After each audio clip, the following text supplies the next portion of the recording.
Ini Bu Widya, kalau ternyata lokasi eksekusinya itu bukan di belakang showroom di lapangan itu ya, di rumah tinggal ya, Iya. berarti semua yang terungkap di persidangan dalam dakwaan yang katanya dalam dakwaan itu ya dihabisi di belakang showroom ya, mulai dari jalan sampai ke belakang showroom ya, ke lahan kosong, berarti nggak bener dong itu dakwaan.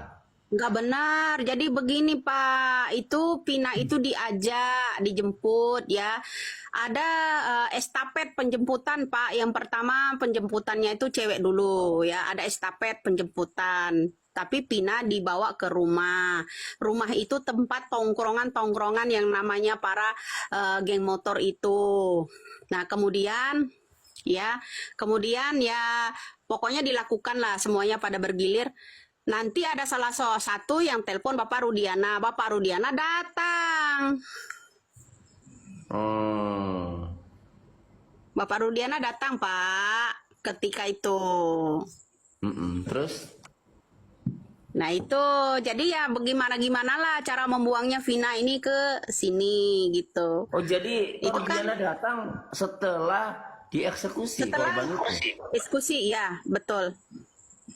Ya, Lalu jangan bilang kalau para siapa yang mengeksekusi itu siapa saja Bu? Kalau ya, berdasarkan dan informasi. itu sebenarnya nggak sengaja sih Pak ya, karena pada melakukan itu Vina itu nggak sengaja tutup matanya terbuka, jadi mengenali orang itu. Mm-mm. Jadi diambillah di sekitar situ dipukul gitu Pak.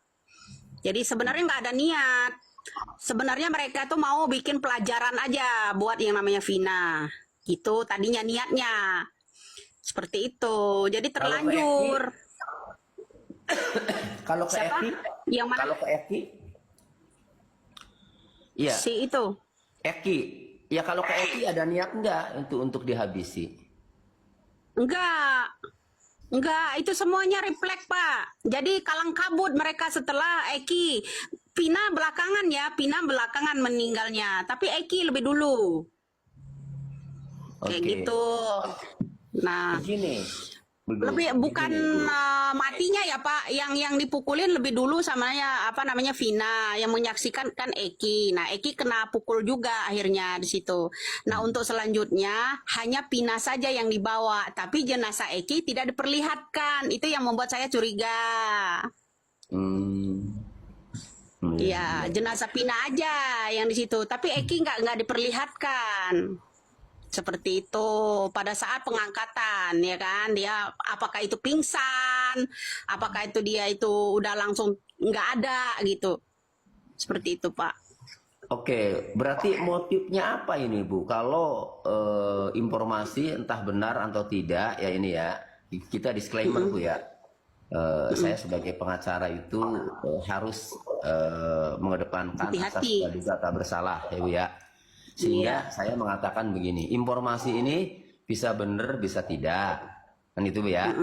Nah, Iya. informasi yang seperti ini yang bisa benar bisa tidak ini ya, kalau kemudian Pak Rudiana itu tadi dikatakan bahwa tahu skenario-nya karena tadi Betul. ngasih tugas ke AF, lalu apa motifnya kalau seorang Rudiana itu seorang ayahnya kan Bu ya, lalu kok Iya, tiba-tiba ayah ayahnya tiri jadi ya, ayah meninggal. tirinya ya.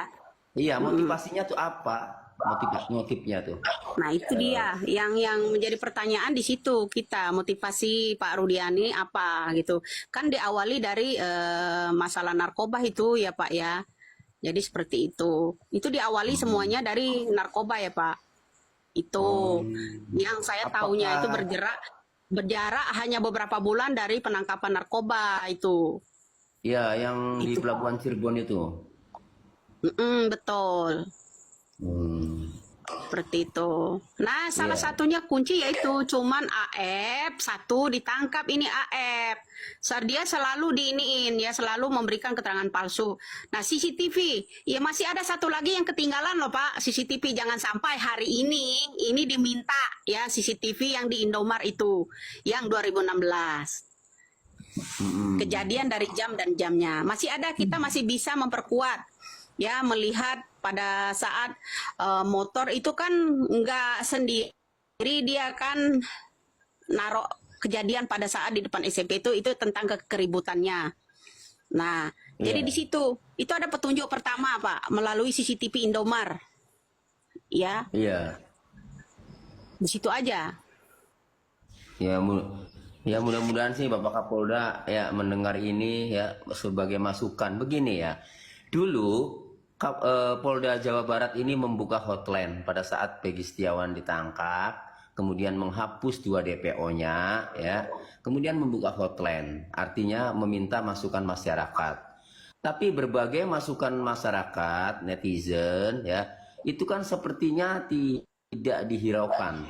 Saya melihatnya penyidik lebih getol mencari alat bukti tambahan guna meyakinkan Peggy Setiawan Kuli Bangunan adalah pelakunya.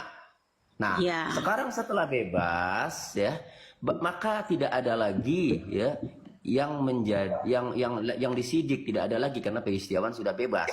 Berarti DPO ini ya ibarat gelas masih kosong. Nah, sekarang saatnya penyidik ya dalam hal ini melalui Bapak Kapolda menerima masukan-masukan netizen, termasuk masukan-masukan yang betul. disampaikan Ibu Widya ini. Kan gitu. Pertama Harusnya gini ya, ada sahabat Pak Tony, saya potong dulu sebentar. Pertama juga ada teman kita yang namanya Biorka ya di sini.